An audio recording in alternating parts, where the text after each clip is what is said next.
Anaya woke up, blind.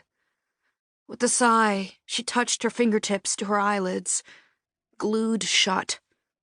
She sat up in bed and sneezed 7 times in a row. The inside of her nose was granular with dried snot. She stood and expertly felt her way to the bathroom. She found the stack of washcloths by the sink and turned on the hot water. The first few times she had woken up like this, she had freaked out. By now, she was used to it, especially at the height of spring allergy season.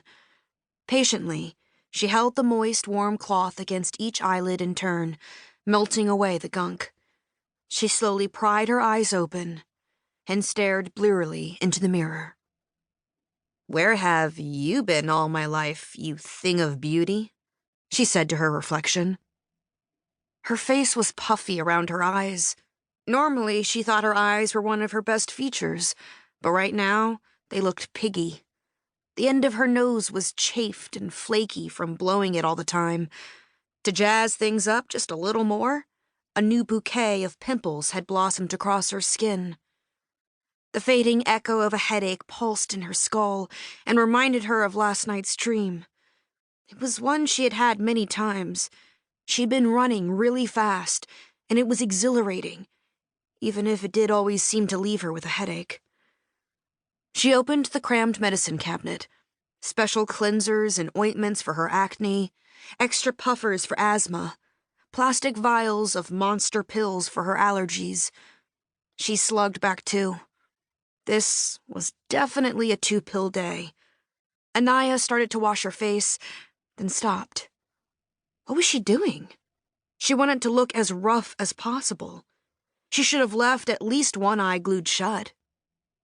She dragged herself down to the kitchen, trying to shamble like a hunchback. With her nose plugged up, it was pretty hard to smell anything, but she could definitely smell the toast. She imagined a piece of thin, crisp bread with just a swipe of butter and some marmalade soaking into the glistening surface. She loved toast, before she became allergic to practically half the food on Earth. Mom was already in her uniform, loading her breakfast things into the dishwasher. "I can't go to school," Anaya said. Her mom turned. "Sweetie, can you please just call the school? We let you skip 2 days last week. Technically, you're not even sick." Anaya pointed at her face. "If I walked into a hospital, they'd have me in the ICU in 2 seconds. Mom laughed softly, then came close and brushed Anaya's long, wavy hair away from her face. "You're lovely." "My skin's volcanic." "They don't see your acne, they see you." "Only if they have X-ray vision." Mom had no idea. She had always been beautiful, and she was still the most glamorous mom Anaya had ever seen. Just look at her. Tall, slim, raven hair spilling over the crisp collar of her white shirt, with the epaulets, 4 stripes, the only female captain flying for Island Air. Lila Dara. Even her name was pretty.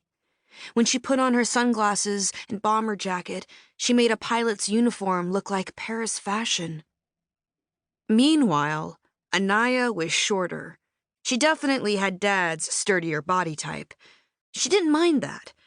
What she minded was her acne, and not being able to make it through class without having an asthma attack, and feeling generally feeble.